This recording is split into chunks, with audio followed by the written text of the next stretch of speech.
Nahanap mo na ba ang iyong tunay na pag-ibig? Kung hindi pa, baka makatulong po sa inyo ang payo ng ilang eksperto ngayong Love Month. Saksi si Cedric Castillo. LS 97.1. Tugstuga na. Magandang gabi po mga kabarangay. 9 PM na naman. Gabi-gabing takbuhan ng mga naghahanap ng makakausap, makakakulitan at baka sakaling makapareha. May ilan na rin daw tambalang ibinunga ang programang Wanted Sweetheart ni Dan Villanueva aka Papa Dan. Hindi raw biro ang maging tulay, lalo pat boses lang ang puhunan ng mga searchy at searcher na tumatawag. Kasi hindi sila magkakilala, hindi ko alam yung background, kung anong pinanggalingan, kung anong ugali. So hahanapin mo yung common sa kanilang dalawa. I think yun talaga sa start ng bawat relationship, yung simula, yung kung saan kayo magkakasundo. Pero kahit pala si Cupido, tinatamaan din daw ng pana. Nito lamang Nobyembre, itinigil na ng DJ ang sariling paghahanap matapos madaan sa pangungulit ang GF na si CJ. Nagpa-picture sa akin din na isa, hindi ko tinitignan siya, hindi ko siya tinitignan. So nakatingin lang ako sa cellphone, ayan, selfie. Pagka-selfie, pagkakuha ng litrato, parang tumigil yung mundo ko. Sabi ko, hi. Itag mo ako Sabi ko, please tag me. Sa Twitter yon. Kasi hindi ko alam kung paano ko itatanong. Kahit anong turo ko ng diskarte sa Wanted Sweetheart, kapag ikaw na pala yung nandun sa sitwasyon, matatahimik ka. Babae, lalaki, kolehiyala o maton sa kalsada, kahit anong hilat siya pa, wala raw hindi matutunaw sa 4 na letrang ito.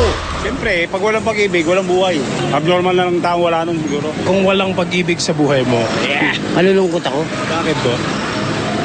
Siyempre, unang-una, gusto kong gumawa ng anak. Iba't ibang paraan, sari-sariling batayan sa pagpili ng kapareha, pero iisa ang hanap. Dapat yung swak. Para sa akin talaga yung di masakit sa ulo. Siya yung maintindihan talaga yung mga ginagawa ko sa buhay. Pagmamalasakit siguro, mahalaga. Sigurado ka na talaga na siya na yung gusto makasama habang buhay. Sa kultura natin, mas karaniwan ngang mga barako ang naniningalang pugad. Pero hindi raw ibig sabihin, ibinababa na ni Adan ang bandera. Filosofiya at payungan ng komedyanteng si Ramon Bautista sa mga kapareho niya ng kalibre. Kung ano yung hanap nila, yun din yung hanap natin. Alam mo yung kiligin. Siyempre, mga lalaki, choosy yan. Alam mo yung may risk kasi na ma-heartbroken, ganyan. So, mas kailangan natin maging choosy pag hindi tayo yummy. Kasi siyempre, kailangan mong magkaanak, di ba? Pag pangit ka, tapos napili mo pangit, edi ang pangit ng anak nyo. Para naman sa mga girls, labanan daw ang trauma. Payo ni Monra, huwag matakot na muling sumugal at maniwalang nandyan lang si Mr. Right. Ako, pang tunay na pag-ibig talaga ako. Pero may mga ibang babae dumadating, si Ramon Bautista, gagamitin ko lang ang katawan nito, ganyan. Yung alindog niya.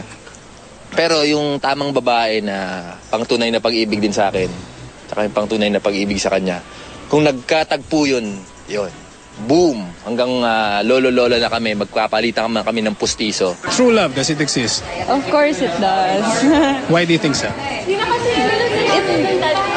Because it does. Because I am experiencing it now. You program yourself to love this person. So, hindi siya yung parang destiny type. Sabi ng relationship counselor na si Dr. Deliosa, kung ang physical attraction, infatuation o maaaring love at first sight na rin, bigla-biglang dumarating ang wagas na pag-iibigan, panahon lang ang makakapanday. The truth is, true love doesn't really depend on feelings of love. So contrary to yung iniisip ng iba na it's just a fuzzy feeling, feeling good, feeling warm inside, it's really hard work. And in fact, sometimes the feelings of love disappear, but then there's still the commitment to stay in the relationship. Ako si Cedric Castillo, ang inyong saksi.